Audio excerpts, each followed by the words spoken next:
So hello everyone, welcome back to the lectures of oxytocin. So in today's video, we are going to cover very important topic of the long saphenous vein, which is also known as the great saphenous vein of the lower limb. So before starting the topic, so what is the importance of this topic? So ये question frequently asked question है in the universities exam as well as some portion is also asked in the NEET PG and INI-CT. So it became very important to learn this topic. So let's start. हमने in every nerve, every artery and every vein we have already seen कि हमको उसको कैसे approach करना है. First of all, we have to write the definition of a given topic. So what is the definition? So great saphenous vein is the longest vein of the body which lies in the superficial fascia of the lower limb. ठीक है, ये पहले हमको लिखना है उसकी definition. Second, उसका course and termination. तो कोर्स एंड टर्मिनेशन का मतलब है कहाँ से वो ओरिजिनेट हो रही है, कहाँ से वो फॉर्म हो रही है. तो ये जो ग्रेट सैफनस वेन है, तो ये great saphenous vein it is form at the dorsum of the foot. पहले एक बार पढ़ लो, उसके बाद हम पिक्टोरियल डायग्राम भी देखेंगे. सो it is formed at the dorsum of the foot by the union of the dorsal venous arc and the medial marginal vein. So in the leg, मतलब foot में it is formed by the dorsum of the foot and the medial marginal vein. एक बार पहले देख लेते हैं, फिर उसके बाद हम पिक्टोरियल डायग्राम भी देखेंगे. सेकेंड, फिर वो ऊपर जाती है मीडियल मेलुलस, जो टीबिया का जो मीडियल मेलुलस बनाता है उसके ऊपर it ascends upward. Further it runs upward at a medial surface of the tibia and ascend little behind the medial condyle of a tibia to reach the knee where it lies a posterior medial to the knee joint. ठीक है. now in the thigh में आती है, it now ascend into the thigh upward on the medial side of the thigh to reach the saphenous opening or a fossa ovalis.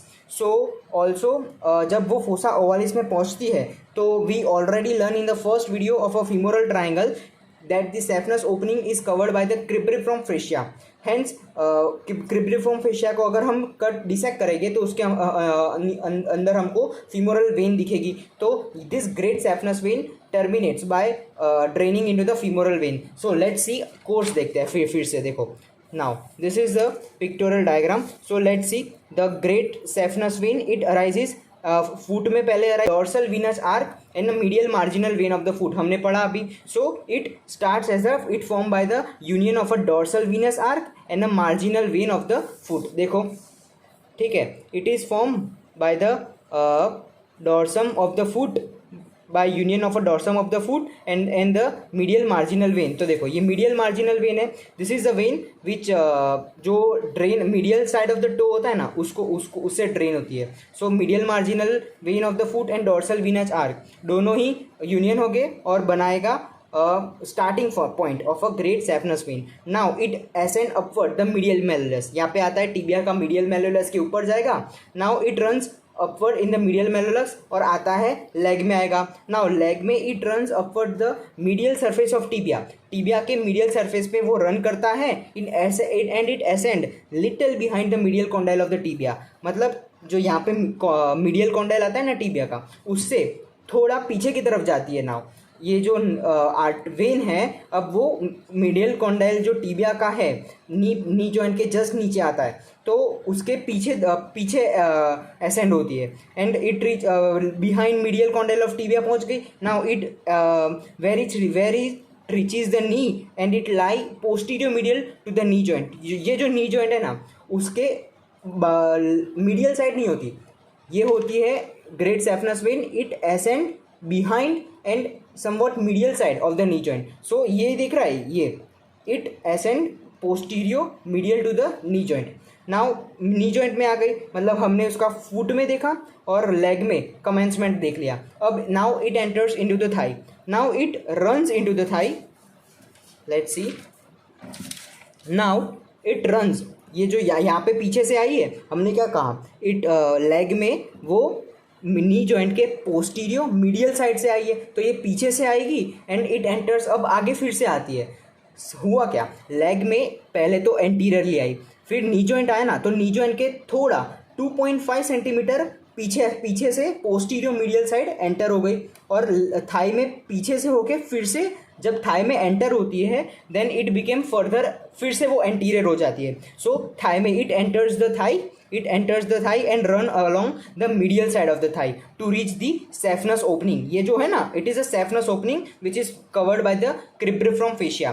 सो जब भी वो saphenous opening पे पहुंचती है तो saphenous opening is covered by the cribriform fascia. Hence हमने क्या लिखा था, it pierces the cribriform fascia where it terminates by draining into the femoral vein. देखो क्या लिखा था हमने लिखा था कि further it pierces the cribriform fascia where it terminates by piercing the femoral vein. तो क्वाइट इजी कोर्स है.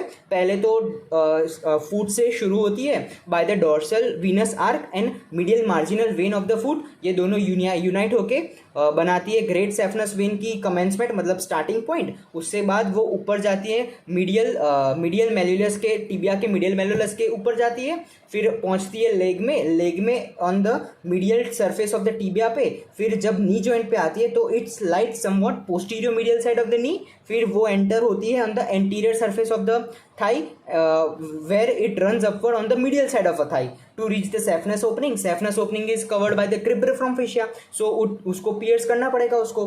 Hence great saphenous vein pierces the cribriform fascia where it drains by ending in the femoral vein. So this was the basically the course and termination of the great saphenous vein या फिर also known as the long saphenous vein. तो देखो यहाँ पे एक important चीज़ आती है. अब ये हमने जो देखी ना, देखो ये हमने जो डायग्राम देखा, इसमें ये कमेंसमेंट होती है ना, तो ट्रिब्यूटरीज बिफोर द नी. जब भी क्वेश्चन आए ना तो पहले आपको कोर्स एंड टर्मिनेशन तो आपने लिख ही दिया है, उसके बाद आपको ये डायग्राम ड्रॉ करना है. ये डायग्राम ड्रॉ करके आपको पहले तो वेन्स की क्या होती है, ट्रिब्यूटरीज होती है, और आर्टरीज की ब्रांचेज होती है. तो इसकी क्या ट्रिब्यूटरीज है, ट्रिब्यूटरीज मतलब कौन सी वेन्स इससे आके जुड़ रही है. तो पहली हमने दो चीज़ तो हमने देख ही ली है, dorsal venous arch and medial marginal vein of the foot. ये दोनों तो इसकी ट्रिब्यूटरीज हो गई, ये दोनों तो हमको पता चल गया. पर जब ये लेग में पहुंचती है ना, सो एक और वेन आती है, anterior when of the leg. It also form the tributaries of the great saphenous vein. तो this is the third tributaries of the great saphenous vein. और एक चीज़ आती है, देखो posterior arc vein. ये जो है ना posterior arc vein, ये posterior arc when posterior side of thigh से, मतलब बहुत सारी स्मॉल डॉर्सल वीनस आर्क एक साथ कंबाइन होके ये वेन बनाती है, पोस्टीरियर वीनस आर्क, जो फाइनली है ना ग्रेट सेफनस वेन में ही टर्मिनेट हो जाती है. और यहाँ पे जो ये दिख रहा है ankle perforators, so posterior venous arch from the ankle perforators. What are basically the ankle perforators? Perforators का काम ये होता है कि जो deep veins and superficial veins को वो दोनों कम्युनिकेट करवाती है एंकल परफोरेटर्स. सो बेसिकली ये आगे जाके 3 एंकल परफोरेटर्स बनाती है. ये इंपॉर्टेंट नहीं है, पर आपको फिलहाल ये डायग्राम ड्रॉ करके आपको लिख देना है. सो ये ट्रिब्यूटरीज है बिलो द नी. अब जो एक इंपॉर्टेंट क्वेश्चन आता है कि ट्रिब्यूटरीज अबव द नी, तो देखो होता क्या है, जब ये नी में पहुंचती है ना, तो अभी तक हमने 4 ट्रिब्यूटरीज देख ली है. अब ये आती है 5वीं tributaries, that is a anterior cutaneous vein of a thigh. तो एक क्यूटेनियस वेन है थाई में, वो भी इसमें जाके फाइनली ड्रेन हो जाती है. और एक आता है देखो बिफोर, एक क्वेश्चन आता है कि राइट एमसीक्यू में आता है कि just before piercing the cribriform fascia, हमने देखा कि जो ग्रेट सेफनस वेन है वो क्रिब्रिफ्रॉम फेशिया को पियर्स करती है और टर्मिनेट हो जाती है फीमोरल वेन में. सो जस्ट बिफोर, जब भी क्रिब्रिफ्रॉम फेशिया को पियर्स करेगी ना, उससे पहले उसकी 3 ट्रिब्यूटरीज आती है, जिसका नाम होता है 3 ट्रिब्यूटरीज होती है, जो हमने पढ़ा था. Superficial epigastric vein, superficial circumflex iliac vein and superficial external pudendal vein. हमने पढ़ा था फीमोरल आर्टरी की सुपरफिशियल एंड डीप ब्रांचेस पढ़ी थी. तो उसमें भी superficial branches of femoral artery क्या थी, superficial epigastric artery, superficial circumflex iliac artery and superficial external pudendal artery. So यही उसकी जो वेन्स है, यही veins superficial epigastric vein and so on and so forth, ये तीन वेन्स जस्ट बिफोर क्रिब्रिफ्रॉम फेशिया को जब ग्रेट सेफनस वेन पियर्स करती है ना, उससे पहले इसकी ये 3 ट्रिब्यूटरीज हमको देखने को मिलती है. देखो जब भी ये है ना, ये ग्रेट सेफनस वेन है, ये क्रिब्रिफ्रॉम फेशिया को पियर्स करती है ना, उससे पहले उसकी ये 3 ट्रिब्यूटरीज आती है. सो टोटल हमने 8 ट्रिब्यूटरीज ग्रेट सेफनस वेन की देख ली है, tributaries below the knee and above the knee. So ये इंपॉर्टेंट एमसीक्यू क्वेश्चन है जो फ्रीक्वेंटली पूछा जाता है. नाउ हमने देख लिया है कोर्स टर्मिनेशन, अब देखते हैं उसके features. So basically what are the features. तो वेन्स है, तो वेन्स में क्या होता है, characteristics of vein, how the veins are different from the arteries, they have the valves. Why valves, to blood gravity की वजह से नीचे बैकवर्ड फ्लो ना हो जाए, इसलिए वाल्व्स होते हैं। So basically great saphenous when या लॉन्ग सैफनस वेन के अंदर बहुत सारे अबाउट 10 to 15 वाल्व्स होते हैं जो बैक फ्लो को प्रिवेंट करते हैं, पर इसमें से हमको 2-3 ही इंपॉर्टेंट वाल्व्स याद रखने हैं और यही पॉइंट आपको लिख के भी आना है। सो सम इंपॉर्टेंट वाल्व्स की बात करें ना, तो first valve is present just before it pierce the cribriform fascia.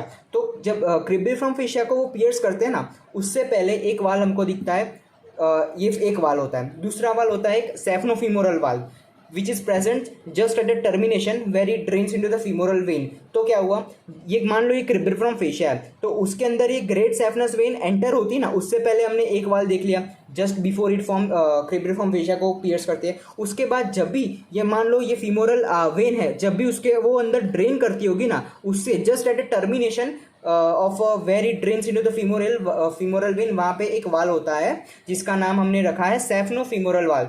इसका इंपॉर्टेंस क्या है, देखो होता क्या है बेसिकली, देखो ये एक बार पढ़ लेते हैं फिर मैं को समझाता हूँ ये एक्चुअली क्या है। External iliac vein has a valve which prevent the pressure of the blood over the saphenofemoral valve in about 80% of the population, and if this valve is not present then it result in the pressure over saphenofemoral valve causing the varicose vein. What does this actually means?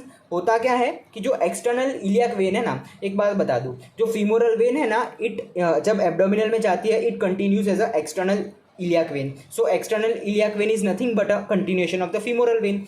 तो external iliac vein में एक valve होता है। In about 80% of population external iliac vein में एक valve होता है। उस वाल्व की वजह से जब भी प्रेशर फ्लो बढ़ता है ना, वो वाल्व है ना सबसे मेजर वाल्व होता है जो प्रेशर बैक फ्लो को प्रिवेंट करता है। अब 80% पॉपुलेशन में तो है, बट रिमेनिंग 20% में कभी कभी वाल्व नहीं प्रेजेंट होता है, तो उसकी वजह से क्या होता है, मेजोरिटी ऑफ ब्लड जो नीचे आता है ना तो ये सेफनोफीमोरल वाल्व पे प्रेशर पड़ता है। उसकी वजह से क्या होता है कि ये this is a very weak valve. जो ये एक्सटर्नल इलियाक वेन में जो वाल्व होता है ना, इट समवट मेजर वाल्व होता है जो प्रिवेंट करता है बैक फ्लो को। ये saphenofemoral valve is quite a weak valve. उसकी वजह से क्या होता है, इसके ऊपर प्रेशर ज़्यादा आएगा तो वेन्स डायलेट हो जाएगी, तो इसे ही कहते हैं varicose vein, which is also the clinical correlation of a great saphenous vein. तो आपको फीचर्स में सिर्फ इतना लिख के आना है। नाउ जब भी कोई भी क्वेश्चन आता है तो उसमें 3 चीज़ें एग्जामिनर पूछता है। फर्स्ट डेफिनेशन, कोर्स टर्मिनेशन, फिर वेन्स में होगी तो ट्रिब्यूटरीज पूछेंगे, फिर उसके फीचर्स पूछेंगे, तो फीचर्स में हमको ये लिख के आना है। और एक पूछते हैं clinical correlation of a given short note. तो हम देखते हैं what is a clinical correlation of a great saphenous vein. So इन 5 आपको मिनिमम 4 से 5 तो क्लिनिकल कोरिलेशन लिख के आने हैं। तो बेसिकली क्या होता है, जो ग्रेट सैफनस वेन होती है ना, तो it is a common site for a blood या फिर fluid transfusion in case of other when blockage, जिसे कहते हैं कट ओपन प्रोसीजर या फिर विनिसेक्शन।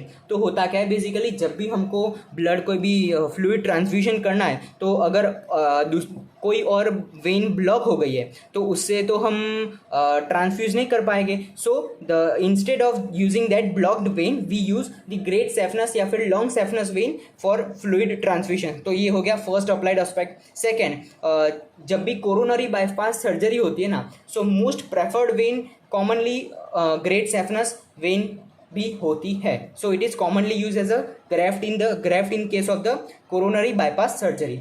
तीसरा हमने ऑलरेडी देख लिया, वेरिकोज वेन। देखो क्या लिखा है, it occur due to the high pressure leak over the valves resulting in the dilatation of a superficial vein and gradual degeneration of their wall. तो यही चीज़ है कि जब भी एक्सटर्नल इलियाक वेन में अगर वो वाल्व होगा या फिर बहुत वीक होगा, तो उसकी वजह से क्या होगा, मेजोरिटी ऑफ द प्रेशर आएगा सेफनोफीमोरल वाल्व पे। पर ये फीमोरल वाल्व थोड़ा वीक होता है तो वो मतलब ज़्यादा बैकफ्लो को प्रिवेंट नहीं कर पाता और वेन्स में फ्लूइड पुलिंग हो जाती है। उसकी वजह से क्या, उसकी वॉल भी धीरे धीरे डिजनरेट होती है। तो एक और आता है ट्रेंडरबल टेस्ट।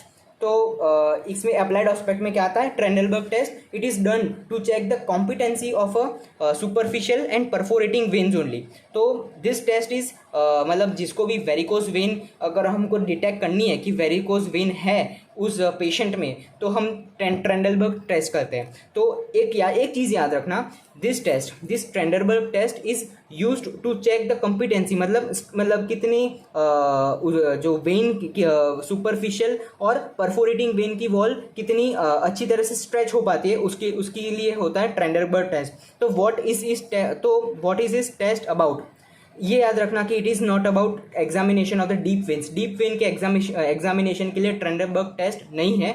तो what is basically the Trendelenburg test. तो ट्रेंडलबर्ग टेस्ट कैसे करते हैं, तो बेसिकली पेशेंट को हम पहले सुपाइन पोजीशन में रखते हैं और उसका जो लिम्ब होता है ना लेग, उस लेग को हम अबाउट 90 डिग्री या 45 डिग्री तक ऊपर उठाते हैं। इसकी वजह से क्या होगा, जितना भी ब्लड होगा वो नीचे की तरफ आ जाएगा ग्रेविटी की वजह से, और वेन्स एम्प्टी हो जाएगी, और वेन्स एम्प्टी हो जाएगी। और एम्प्टी करने के लिए हम वेन्स को नीचे की तरफ ऐसे नीचे की तरफ अपन थोड़ा वो करते हैं। उसकी वजह से क्या होगा, ऑल द वेन्स ऑफ जो लिम्ब हमने होल्ड किया है वो उसकी वेन्स खाली हो जाएगी, एम्प्टी हो जाएगी। अब we will tell the patient to stand up. तो जब भी हम पेशेंट को कहेंगे ना स्टैंड अप होने के लिए, उससे पहले हम we will put the thumb at a saphenofemoral opening. Saphenofemoral opening में हम अपना थंब रखेंगे। उसकी वजह से क्या होगा, जब भी पेशेंट खड़ा होगा ना, उसकी वजह से जितना भी ब्लड था वो नीचे आना चाहेगा। तो अगर वेन की वॉल या फिर वाल्स प्रॉपर फंक्शन कर रहे होगे, तो then all the blood will again fill with the vein अपने आप वो अच्छी तरीके से भर जाएगी। पर इन केस अगर वॉल में कुछ भी प्रॉब्लम है या फिर डीजनरेट हो गई है, then it will lead to the pulling of the blood. तो अगर ऐसे हम बंद करके रखेंगे ना, तो ब्लड यहाँ पे ब्लॉक हो जाएगा, वो नीचे नहीं जा पाएगा। So this is the positive Trendelenburg test for a varicose vein, कि पेशेंट को वेरिकोज वेन है कि नहीं। ये जो हमने किया ना, पहले ऐसे कर दबा के ऐसे छोड़ दे, we will remove it immediately. ऐसे हमने रखा सेफनोफीमोरल जंक्शन पे, और we will tell the patient to stand up. जैसे ही हमने स्टैंड अप करने को कहा, वो खड़ा होगा और हम we will take off the thumb. इसकी वजह से हमको एक्चुअल में दिखता है कि वेरिकोज वेन है कि नहीं, but this will check the superficial veins. Okay, अगर हमको परफोरेटिंग वेन्स चेक करनी है, तो then we will put the thumb for about 1 minute तक, ऐसे we will press the thumb for about 1 minute. उसके बाद हम निकालेंगे, then we will see some characteristic vein हमको दिखेगी एक्चुअल में दिस टेस्ट जब हम करते हैं, तो वो परफोरेटिंग वेन्स के लिए होता है। तो basically Trendelenburg test quite easy है, आपको सिर्फ इतना लिख के आना है, it is done to check competence of a superficial and perforating veins only, it is not for the deep vein. So this was all about the great saphenous vein की course, termination and applied aspects and everything. So इतना आपको लिख के आना है। सो ये notes आपको Telegram पे मिल जाएंगे। सो थैंक यू, इसको रिवाइज करना, और बस मिलते हैं अगले वीडियो में। Have a nice day, bye bye.